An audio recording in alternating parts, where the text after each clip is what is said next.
네, 시선집중 3부의 문을 열도록 하겠습니다. LH 사태, 그 파문이 정말로 일파만파로 커지고 있습니다. 이런 와중에 여야가 어제 큰 틀에서 합의를 본 게 있습니다.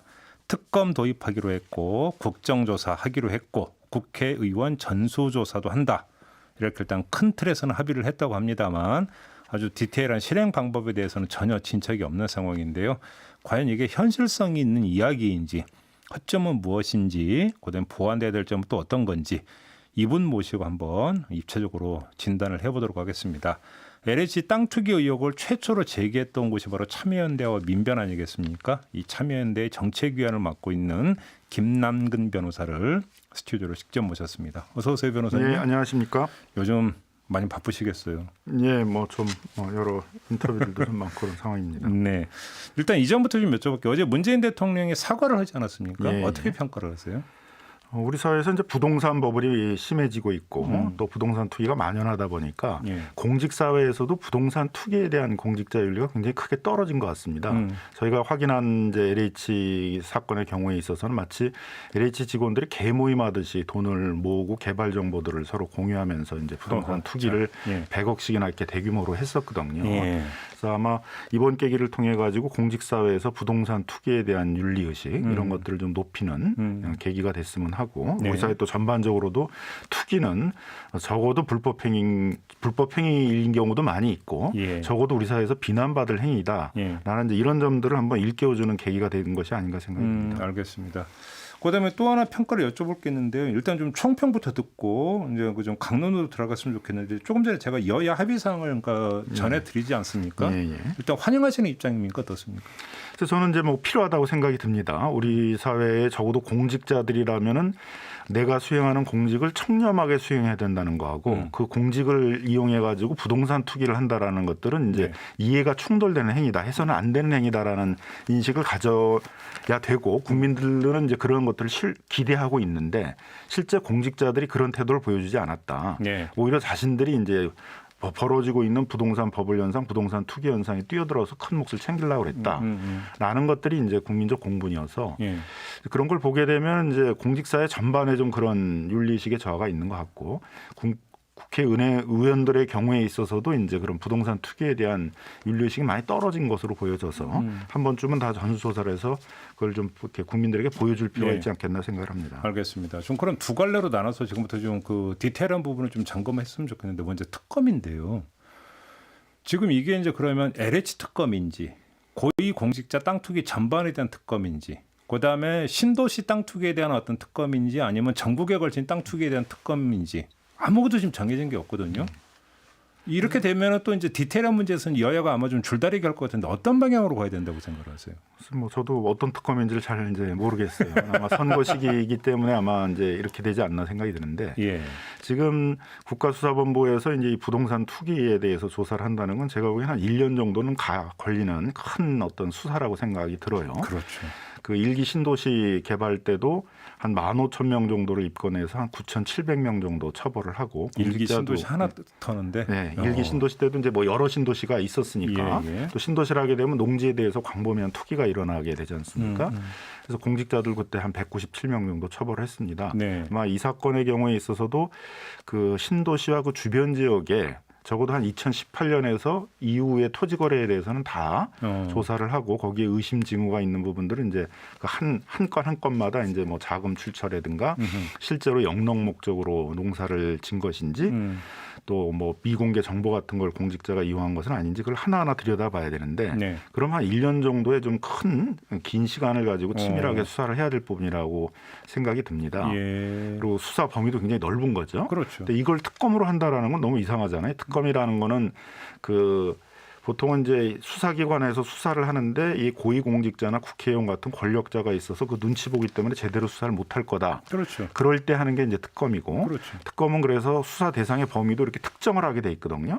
국회의원, 그렇죠. 1급 이상의 공직자, 어떤 사건.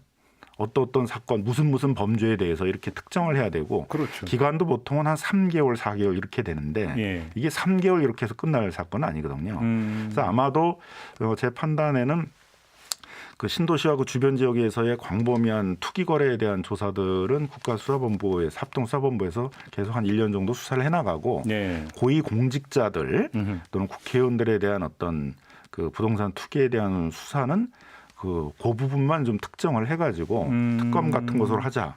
뭐 그렇게 해야 되는 게 이제 특검의 본래의 제도의 성격에 맞는 게 아닌가 생각이 듭니다. 그럼 변호사님 말씀을 정리하면 아마 특검 명칭이 대충 이렇게 될 것 같은데요. 3기 신도시 관련 고위공직자 땅 투기 의혹 사건에 대한 특별검사.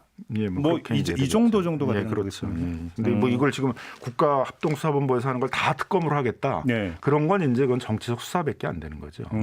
이게 이제 고위 공직자에게 나오면 그냥 공수처에서 하면 되지 않을까라고 생각하시는 분들이 많으실 텐데 공수처에 이게 수사 대상은 될 수 있는 겁니까? 어떻게 됩니까? 공수처 이제 수사 대상 보통 이제 뇌물, 부패 뭐 이런 부분들이어서 이게 직무와 관련된 직무와 관련돼서 했다 그러게 되면 이제 수사 대상이 되겠죠. 예. 그러니까 그 공수처가 이제 해야 될 거를 뭐 특검이 일부 하게 된다 이렇게 생각하시면 근데 뭐 되겠습니다. 공수처 같은 경우 지금 뭐 이제 검사도 한 명도 없는 상황이니까 하고 싶어도 이제 할 수가 없는 이제 그런 상황이 되는 거고. 그럼 아무튼 이제 특검은 고위 공직자로 한정을 해서 좀 들어가면 되지 않을까. 그러면 어떤 시기 같은 경우는 한 2017년 이쯤부터 그러니까 한정이 돼야 된다고 보시는 겁니까? 그 결국 신도시 개발이라는 것들이 농지를 도시로 바꾸는 과정이거든요. 그렇죠. 그럼 이제 신도시 개발 사업들이 벌어진다 그러면 전국에 예상되는 농지들이 있을 거고 그 농지들에 대해서 이제 광범위한 이제 투기가 있었던 거거든요. 네. 저희들이 조사를 했던 광명 시흥지구만 하더라도 한 2018년서부터 네. 신도시 개발 얘기가 나오던 네. 그 시점부터 올해 1, 2월까지도 네. 한 130건 정도의 이제 토지 거래가 있었어요. 여기가 농지기 때문에 우리나라에 이렇게 농사 짓겠다는 사람들이 많지가 않지 않습니까? 그래서 1년에 한두 건 정도 거래가 있던 데들인데 그렇죠. 갑자기 이제 급증을 했단 말이에요. 이상 징후가 있는 거죠. 그리고 또 보게 되면 이제 농지가 그렇게 생산성이 높지가 않은데 가격을 막 10억, 20억 주고 산단 말이에요. 그러니까요. 대출도 막 10억씩 받아가지고 사면은 이자 내는 것도 아마 나올 가능성이 적은데 그럼 그렇죠. 이상 징후의 거 아닙니까? 그렇죠. 그다음에 뭐 여기가 광명시흥인데 뭐 송파, 강남, 뭐 하남 뭐 이런 데 사시는 분들이 이걸 사요. 그러면 자가용 타고 출퇴근을 하면서 농사 짓기도 굉장히 어려운 상황인데 네. 그럼 이런 부분들을 다 조사를 해야 된다는 거거든요. 그걸 이제 3기 신도시 좀 주요한 그 농지들을 도시로 개발하는 그런 사업들에 대해서 다 조사를 이제 하려면은 네. 상당한 시간과 수사력들이 집중돼야 되지 않을까 보통 이제 생각하고 있습니다. 경험적으로 볼 때 기존 특검을 보면 뭐 이제 기본 3개월에 플러스 3개월 아니면 뭐 최장으로 하더라도 기본 6개월에 플러스 3개월 그러니까 이 범위를 벗어나지를 않았던 걸로 제가 기억을 하는데 과연 그 기간 갖고 되겠느냐. 지금 고위 공직자라 하더라도 그 범위는 되게 넓어질 수 있는 거잖아요. 그렇습니다. 그래서 보통은 이제 이렇게 수사를 쭉 진행이 되다가 네. 고위 공직자나 뭐 국회의원들과 관련된 수사들이 이제 나왔는데 네. 거기는 지지부진하더라. 그러면 이제 그런 것들을 이렇게 특정해 가지고 하는 게 특검인데 아직 본격적인 수사도 안 됐는데 갑자기 특검으로 가고 있어서 좀 어떤 정상적인 특검론이 아닌 것 같다는 선호가 생각을 좀 하고 바뀐 있습니다. 측면이 있다. 특별수사본부의 수사를 좀 지켜보더라. 한계에 봉착했다. 내지 뭔가 좀 흐름이 왜곡되고 네. 있다고 할 때 해도 되는 문제다. 그런 말씀이시고. 그렇습니다. 알겠습니다. 두 번째, 국회의원 전수조사를 하기로 했다는데 이건 어떻게 평가를 하세요?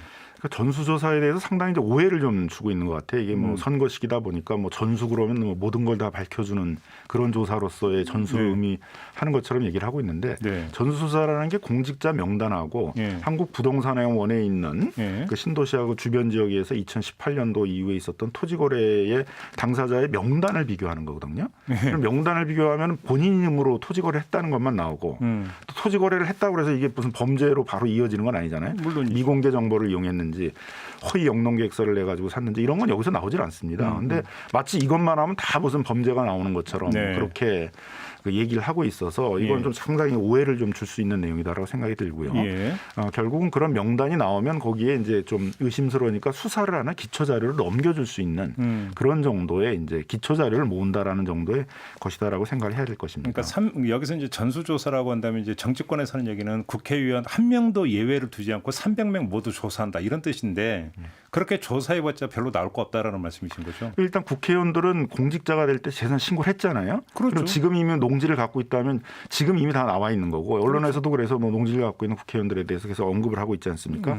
만일 전수조사를 했는데 농지 갖고 있는 게 여기에서 처음 나왔다. 그러면 공직자 신고 자체를 지금 위반한 거죠. 공직자 윤리법 자체를 지금 위반한 그렇죠. 게 그렇죠. 되니까 예.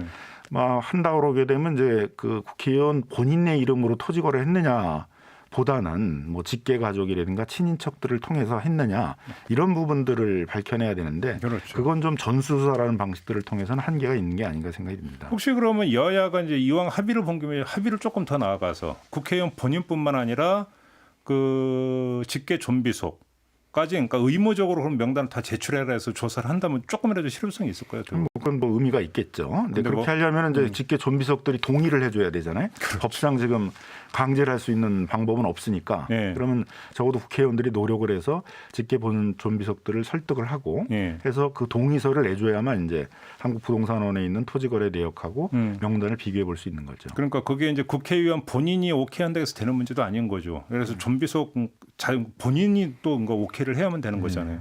공직자윤리법에서도 그 공직자 재산 공개를 할 때 배우자까지는 의무적으로 하게 돼 있지만 네. 좀비속에 대해서는 본인들이 거부하게 되면 할 수 없도록 돼 있거든요. 그러니까 국회의원 A 국회의원이 나는 지금 그 공개하고 싶은데 지금 좀비속이 그 동의를 안 해서 못 하겠다고 하는데 어떻게 해볼 재간이 없는 거잖아요. 예. 그럼 이것도 결국 쇼잉으로 끝날 가능성도 충분히 있다고 봐야 되는 그래서 이제 이 명단을 중심으로 조사를 하는 게 아니라 수사는 거래를 중심으로 해야 되는 거거든요. 그렇죠. 그러면 뭐 예를 들어서 광명시흥 중에 한 130건의 거래가 있었는데 그게 이상 징후가 있는 거래들이 뭐 한 7, 80건이다. 네. 그럼 그 7, 80건의 이제 거래를 조사를 하다 보면 그 사람들이 이제 뭐 농지법을 위반했다. 허위의 영농계획서를 내서 농사 짓지 않으면서 투기 목적으로 농지를 샀다. 예. 그러면 그분들이 공무원이나 뭐 국회의원이나 이런 분들하고 친인척 관계 있는지 예. 이런 걸 조사를 하고 그 돈이 어디서 나왔는지 자금 출처가 이런 걸 이제 조사를 해야만 뭐 차명거래 이런 부분들의 수사로 갈 수가 있는 거거든요. 네. 그러니까 명단이 중요한 게 아니라 거래가 중요하다는 거죠. 이상 징후가 있는 거래를 중심으로 봐야 되고 그렇죠. 그 거래를 중심으로 보려면 이제 결국은 수사를 할 수밖에 없는 거거든요. 그렇죠. 그러니까 지금 합동수사본부에서 예. 전국에 있는 그 신도시나 그 주변 지역에서 토지 거래가 있었던 것 중에 이상 징후가 있는 것들을 좀 빨리 찾아내서 그걸 중심으로 수사를 하는 것들이 제일 급선무라고 생각이 듭니다. 그럼 뭐 지금 전수조사에 대해서 뭐 이렇게 이제 뭐 크게 나올 게 없다라고 전망을 한다면 조사 주체가 누가 되느냐, 뭐 기구를 꾸려야 되는 거냐, 아니면 감사원에 맡겨야 되냐, 권익위원회에 맡겨야 되냐, 이것도 별로 그렇게 중요한 얘기는 아니겠네요. 그러니까 지금 전수사를 얘기하는 게 지금 바로 직전에 있었던 전수조사, 네. LH 직원과 뭐 국토부 공무원들의 명단을 갖다 놓고 한국전산원에 있어서의 그 토지거래 내역과 비교하는 그런 수준의 그런 수준의 조사라면 그건 뭐 누가 해도 되는 거 아닙니까? 하루 이틀이면 다 나오는 것들인데 그렇죠. 그걸 어떤 기구가 해야 되는 거냐는 이제 그 별 의미가 없는 이제 논쟁을 하는 것이라고 할 수도 있겠죠. 그렇죠. 근데 수사를 하는 거라면은 이제 얘기가 달라. 감사원은 이제 지금 국회를 조사를 할 수도 없는 거고. 그럼 안 결국은 되죠. 이제 상권 분립이 수사를 해야 되잖아요. 예. 그럼 수사라면 이제 뭐 합동수사본부나 이런 데서 수사의 방식으로 해야 되는 것이죠. 그러니까요. 지금 그렇게 놓고 본다면 뭐 국회의원 전수조사 뭐 이런 이야기 자체는 상당히 지금 뭔가 거품이 끼어 있다.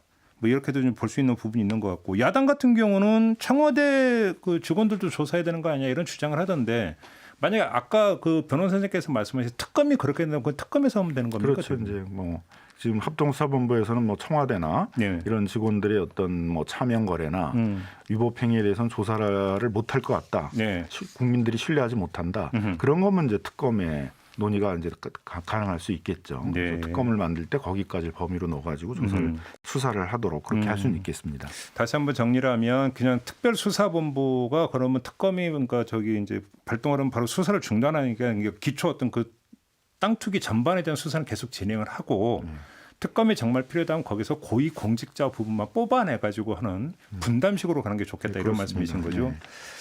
알겠습니다. 자 그리고 지금 그 민변과 참여인데 계속 제보 들어온다는 얘기를 좀 저도 들은 바가 있는데 혹시 오늘 뭐 추가로 밝히는 내용이 있습니까? 뭐 저희한테 이제 이렇게 들어오는 제보들은 뭐 어디 남양주 왕숙에도 LH 직원이 땅 샀다 이런 정도여서 저희가 그걸 구체적으로 조사하기는 어렵고요. 예. 그래서 지금은 이제 그거보다는 국가 이제 합동수사본부에 예. 그런 이제 여러 가지 제보들이 많이 들어오고 있다 그럽니다. 그리고 제보를 하시려는 분들도 뭐 시민단체의 뭐 조사 능력이 한계가 있으니까 네. 그런 쪽으로 주로 제보를 하고 계신 것 같고요. 저희가 오늘 이제 기자회견을 해가지고 뭐 밝히려고 하는 부분들은 예.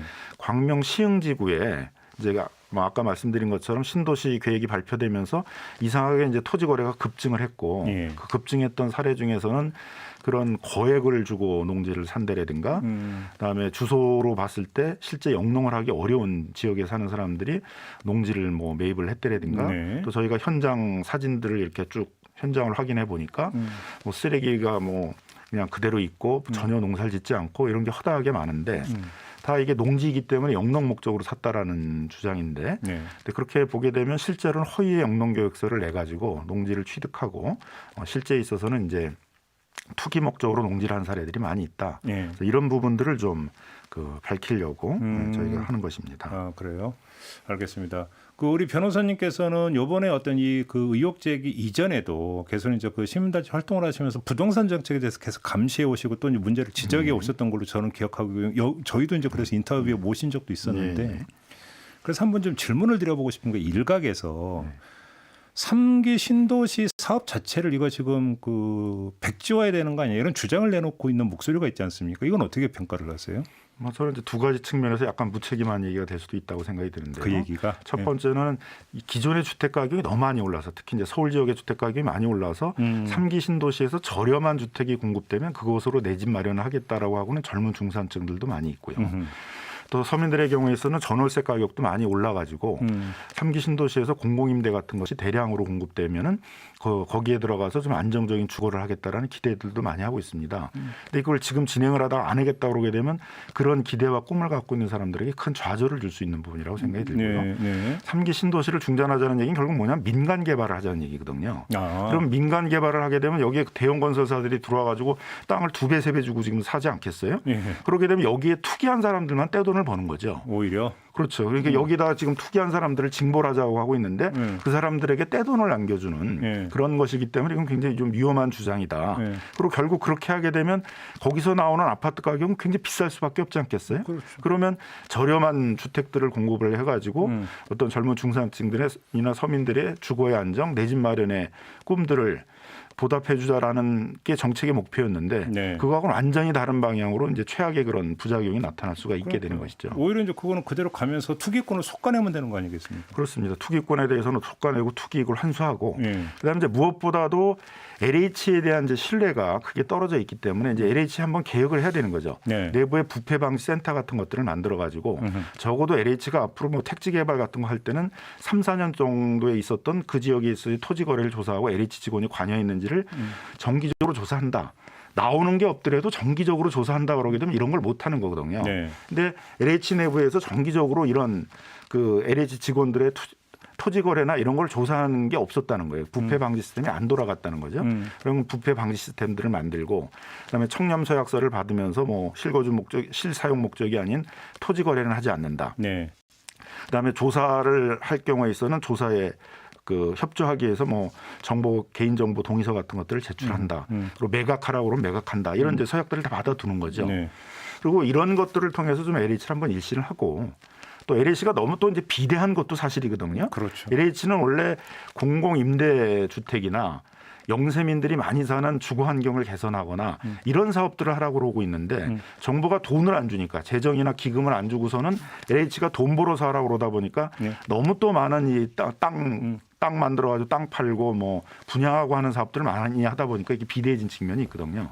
그래서 그런 것들을 원래 본래의 목적에 맞게 좀 집중을 시키고 또 경쟁 체제가 필요하니까 뭐 지방의 도시개발공사나 이런 데 역량들을 키워서 경쟁 체제를 만들고 뭐 이런 식의 어떤 개혁들을 하고 이제 신도시 사업들을 추진해 나갈 필요가 있습니다. 알겠습니다. 자, 오늘 말씀 여기까지 들어야 될 것 같습니다. 고맙습니다, 변호사님. 네, 감사합니다. 지금까지 참여연대 정책위원을 맡고 있는 김남근 변호사와 함께했습니다.